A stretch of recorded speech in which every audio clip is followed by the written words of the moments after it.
Good morning, guys. Welcome to this Thursday, Wednesday. I'm on Thursday, guys. Sorry. Wednesday, January 21st. It's one of these extra days in the week when I have a day off. Get you all messed up.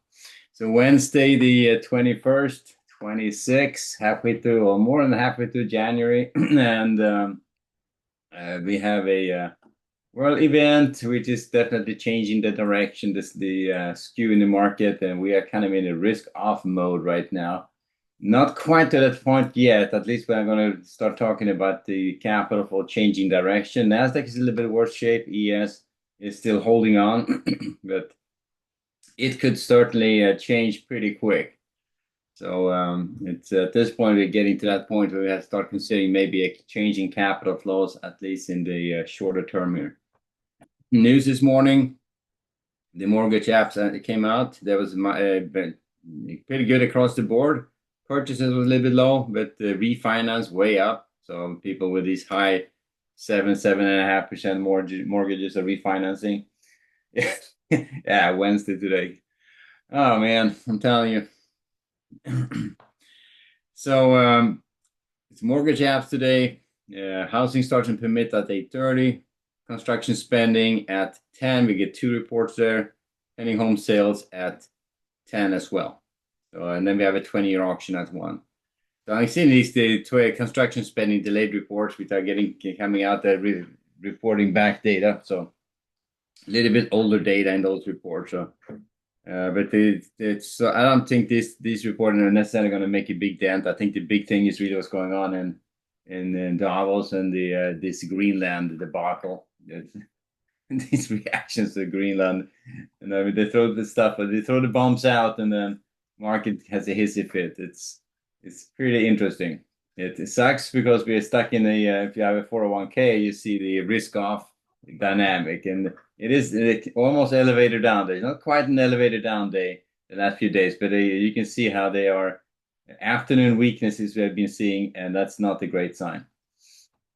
Especially yesterday. So yesterday we had the first. So remember, we gapped down here on the baby Monday, half day on Monday, baby day. And then we yesterday was the first full trading day with this news out, and overnight was way down. Then you saw the day session, so strength in the day session, and then weakness in the afternoon. And now we're getting weakness again in the overnight.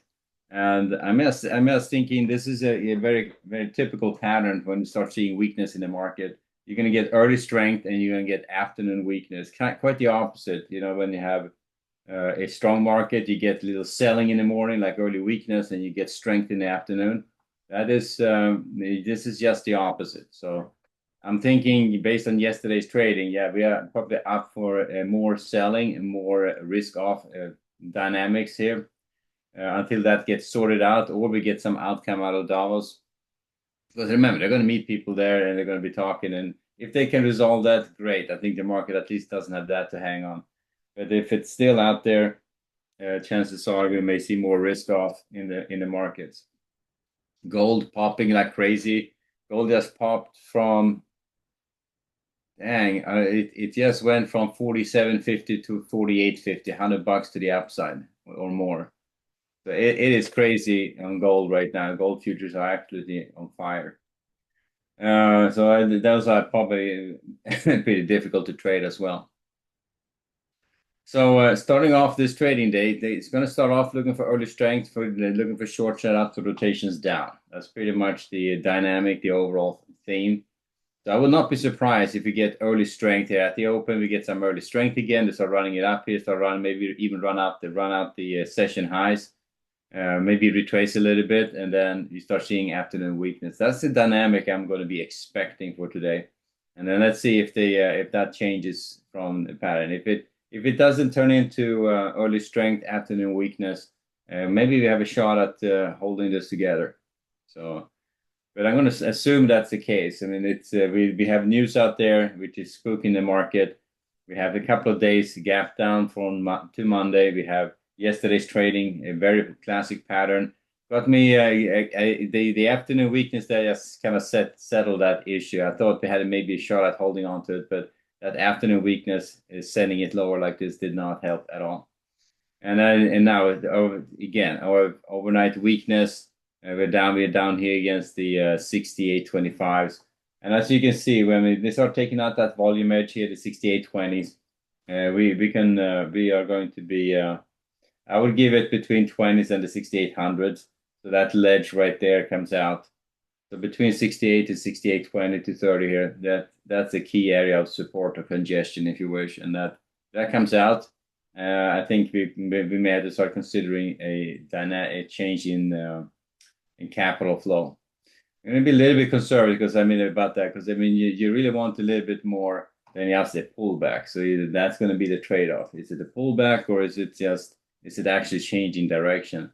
But we're getting halfway, a little bit more further through January. Earnings season so far as I know has been pretty decent. Hasn't been way out there. So I will just look for that earnings season strength could potentially save the day. So this between that and the geopolitical threats, and obviously the headline news is what spooks the market. If you have a big company like Nvidia or something report a surprise to the downside, that would also spook the market. But so far I haven't heard anything bad about or crazy about the earnings reports coming out. We'll see. There's probably going to be some surprises out there. So anyway, starting off on the short side, looking to sell strength.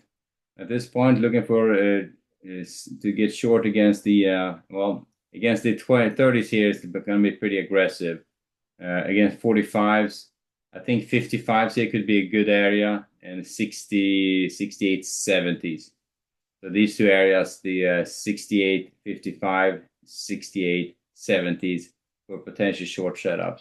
Now, once you get up there, they're going to feel like the market is rallying and everything is good. And if they're getting into that after the London close, getting into the afternoon, that's when you need to start watching for that weakness. If you start seeing them stalling out, you start seeing them the selling start beginning, and then watch for the mean if that comes out. That usually gives you a good hint that okay, it's starting. So, but definitely starting from the short side right now. I'm going to sell strength, the 6830s, 45s, 55s, and the 70s here for rotations back down. And buying opportunities, and then we are down towards the lows. I'm not going to be very aggressive on it. We have these levels since before, and when you get to them, they may or may not be sufficient or valid still, but just keep them in mind for reference. 6820s, 6800, these are the key support areas. If both of them comes out, I think we are probably in for a potential changing capital flow. So that's kind of where we are. So that's how you get started. That's the kind of a day I'm expecting. Let's see if it develops that way. But usually you'll see early strength up to like late in the morning or London close time frame before we start seeing that afternoon weakness. On the Nasdaq, that's then had a pretty good risk off mode yesterday. It may be the same today. And they also to the downside taking out lows. We're looking at Nasdaq is already knocked out quite a bit. They're taking out that key area at the 25,500s. Now the next level down is going to be right here, the 25,000. Now also been an area they stalled it there, reverse lower end of the distribution, mean of this bigger distribution. So you have a lot of areas here which potentially could be coming together here around 25,000. So we're down here flirting with it, and if they take it out, I think we may be in for a changing capital flow on the Nasdaq as well. We are getting into a lower area, or this low volume area here at the 24,000s. That's a pretty good area for the market to stall. We'll see if they get that far. But remember, Nasdaq can take this down in a day if there's something develops or something starts happening. But you would think the market is starting to figure out this negotiation tactic, but right now, and then even if everyone's running around with their hair on fire, that it's a negotiation tactic. It's relaxed, put out the fire and stop acting like a kid, Anyway, so that's the market is reacting like a little baby. It's just getting upset and having a hissy fit. So The concern is that they start taking out the 25,000, start working themselves to 24,000. Yeah, things can get kind of dicey. Now, from the high, we are at like 26. So 10% would be like 2,600 points. So that down from 2,600 points takes us to 24, almost to 23,000, below 24,000. So we can take this whole area out, and then some. In the getting into this area here, the 23,800 to 24,000 before we're down 10%. So 10% pullback, we are not even close to that yet. So it could get a lot worse pretty quick if the market keeps the hissy fit going. So looking to sell strength on the Nasdaq, 25 100 would be aggressive. 170s, the 25 240s is a pretty good area, and also the 320s here up there in these two resistance areas. I would say this would be an obvious one, and you let it go one level higher to the 320s. There could be something in between here. You have I had a level in between here, but as you can see, yesterday's trading it ran back and forth quite a bit here, and that's kind of kind of screws up any obvious edge there. But it could be something in between here. And we're going to hold on for this area right here. This is the mode from Monday. You have a nice 5-6 letter ledge going on there as well. So that's an area of resistance.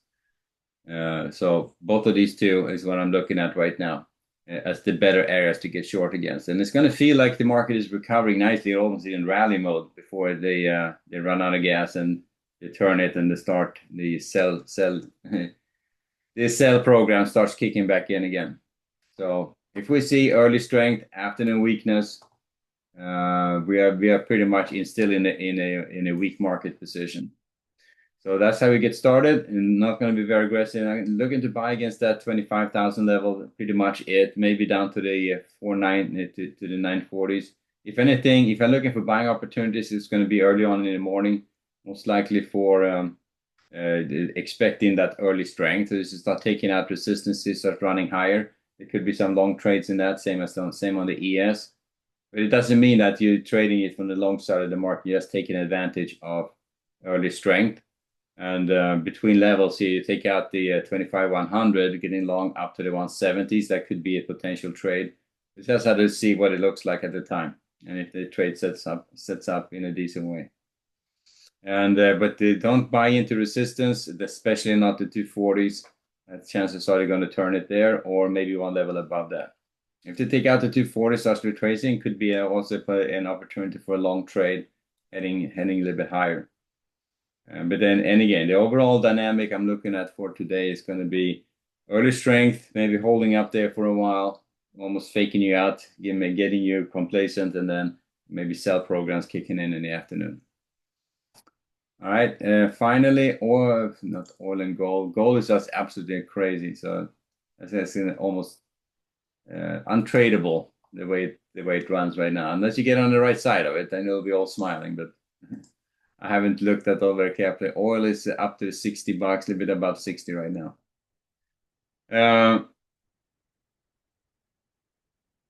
Bonds holding, they traded down a bit, so they are definitely repricing to the downside.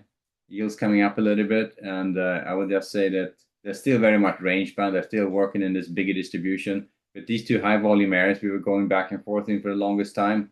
Now they're taking out that lower end of it, and they're heading down here to that these lower edges. And we'll see. I mean, if they keep repricing this to the downside, I would be concerned as well. Yields coming up, it's not a good sign at all. But I would start off, given what you've seen, range bound, slight bias to the downside, primarily range bound. I look to sell against the 15s, the 21s, up to the 25s for rotations down. I look to buy against the 1406s, 114 evens, maybe down to the 1328s for rotations back up. So 3 levels up, 3 levels down. And that's usually the kind of a range we are getting. And of course, I was just watching for my setups. You saw that I took that trade yesterday. That was at a setup, and that worked. I faded a couple of ticks of heat. Had a nice trade going there. Let it go. It kind of reversed on me, and turn into a scratch, but you know.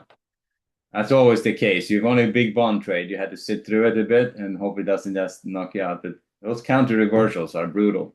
They get you. They tend to get you. But it's better. I mean, you saw, even if you saw yesterday's trading, it didn't just rotate 4 ticks up. They actually reversed it and then went ticked higher and took out the session high. So you can't sit in those trades and just wait forever. If you have a little bit, if you're going to get into positive territory and start retracing, yes, so let yourself get stopped out at break even. And don't be too cute about it. You know, having a winning trade and turning it into a loser, that's one of the more frustrating frustrating experiences. Anyway, so that's how we get started this morning. So look for that early strength, afternoon weakness dynamic, and if that doesn't develop, maybe we have a shot at changing this. But if it does, I mean, we are staying on that mark, on that overall negative sentiment in the market, staying trading that dynamic. Alrighty, guys, we'll leave it there. I'll see you back at 11:30 for the next update. So good trading, and I'll see you back then.